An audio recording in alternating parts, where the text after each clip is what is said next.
Hermie, are you all right? Hermie lifted his head from his comfy pillow and looked up at Father and sighed. It is a little late, I know. I'm rather concerned they may do the same thing tonight. What do you mean, the same thing? Well, last night, all my toys got out of the basket and started to run around the room. Well, we didn't hear anything. Well, of course not. You were fast asleep, Hermie said, with a little frown forming between his eyebrows.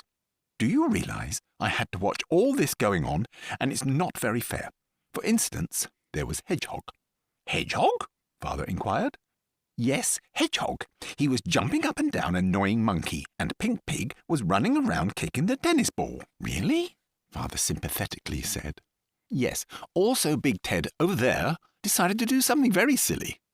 What did he do then? Well, he invited all the toys to join him, and they had a party, Hermie said as he scratched the side of his ear. But how can you have a picnic without a gingham tablecloth? Father said. Hermie looked sternly at Father and pointed to the cupboard. There is a gingham tablecloth in that cupboard, and it is used on a regular basis by Big Ted. Oh, Hermie, why don't you just go to sleep? I can't possibly sleep while I think of all those toys messing around all night. It's just not cricket, old chap. Oh dear, what are we going to do?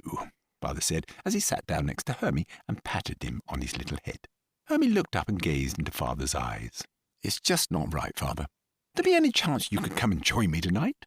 I'm working all day, and you want me to come into the lounge to sit with you from 11:30 until 7 o'clock in the morning. I'm afraid I need my sleep.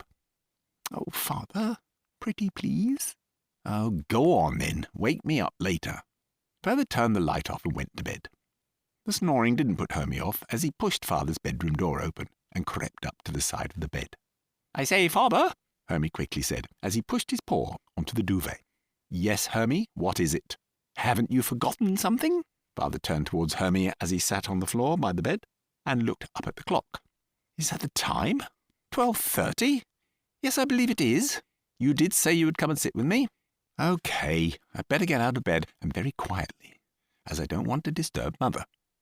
Oh, good, Hermie said as he led Father to the lounge. As they both entered, Hermie shouted, See? Look what I mean, look! Hermie pointed with his paw. Just look at all the toys. They're all messing around. Hermie, they're not messing around. They're just sitting there doing nothing. No, they're not. Look at him over there. Hermie pointed to the monkey. Look, he's wiggling his rope arms, and Hedgehog is jumping up and down. So he is, Father agreed. And then there's Big Ted. He's just sitting upright as if he's in charge of everything. Father laughed. Tell you what, why don't we have a party? What a splendid idea. I'll get the bones and you find some water, Hermie said as he hunted through all the old bones in his Hermie treat box. Ooh, these look splendid. They should do nicely. Here you are, Hermie, a lovely bowl of water, Father said, as he and Hermie settled down to have their party. Unfortunately, this meant there were now 2 parties in the same room, and Big Ted's was getting a little out of control. Do they have to make so much noise, Father? They're disturbing my bone munching, Hermie moaned. Well, as you are in such a moaning mood, I think I will get myself the water, with the grapes in it. Father laughed to himself, as he poured a very small glass for himself. Much more fun. What shall we do now, Father? Hermie asked, as he picked up his second bone. Goodness, Hermie, you certainly got through that first one quickly. Yes, I was, rather peckish. Why don't we play some games, Hermie said. How about the sitting game, Father said. What do you have to do for that one? Well, all you have to do is sit and do nothing. Father burst out laughing. What a fascinating game. Yes, I know, I just made it up, Father said as he giggled to himself. How about pin the tail on the donkey? Donkey? Hermie squealed. Yes, donkey. Could you enlighten me, please? That's a new one on me. All you have to do is put on a blindfold, and then try to find the donkey's bottom, and stick the tail onto where it should be. Hermie got up and practiced sticking pins in various toys. Ah, are we going to start the game? Hermie asked. Yes, any minute now. For goodness sake, just wait, you little monster. I think you will find I'm not a little monster, but a little puppy, Hermie retorted. Hermie, I'm afraid you are not a puppy, as you are 3 years old. Yes, well, it's very young as far as I'm concerned, Hermie grunted. And I'm still going to act like a puppy. Woof, woof, woof, woof, woof. I was just thinking, Father, Don't you think it a little silly for me to play on my own when all the other animals could be joining in? Not such a bad idea, Hermie. Maybe we could ask them to join us.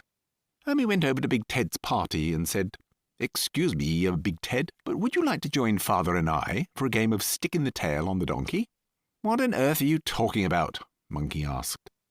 Father heard the confusion and came across to explain the question. "Well, the idea is to put a blindfold on and try to imagine where the tail of the donkey should be, and then stick it in." "What's the point of a blindfold if you can't see what you're doing?" Big Ted intervened. "Oh, stop being confrontational," Monkey shouted. "Now, is everybody ready to play?" Father asked. "What have we got to do?" Hedgehog inquired. "It's quite simple. All you have to do is stick this piece of rope on the donkey's bottom." "That sounds rather fun," Pink Pig grunted. "Right, here we go." "Ouch!" Donkey shouted. "Oh, great. Now we got a donkey with a low pain threshold." "Hang on a minute," Hermie complained. "It looked like he moved his buttock." Father took it upon himself to check the situation. "Excuse me, Harold, did you move your buttock?" "Nope," Harold said as he looked out of the window. "There, he moved it again," shouted Hermie. "Right, I think we'll have to start again, as Hermie obviously wants to win." Hermie looked very smug as he put his blindfold on and went up to Harold's bottom. But as he pushed the pin in, Harold responded with an uncontrollable reaction, and Hermie flew across the room. "Ouch! What happened?" Hermie said as he slumped against the kitchen table. "I believe you have been kicked by Harold, and now you are slumped against the table," Big Ted said. "What on earth is all that noise?" Mother said, pulling herself from the comfy duvet and down the corridor. As she got closer, the noise got louder. She flung open the door and said, "Well, what do we have here, then?" Father and the animals all looked up at Mother, wrapped up in her duvet, and went silent. "Would you like to join us?" Hermie asked. Mother looked at all the happy animals and Father. "Yes, why not?" she said. She sat down next to all the weary animals, and they all snuggled up on her duvet.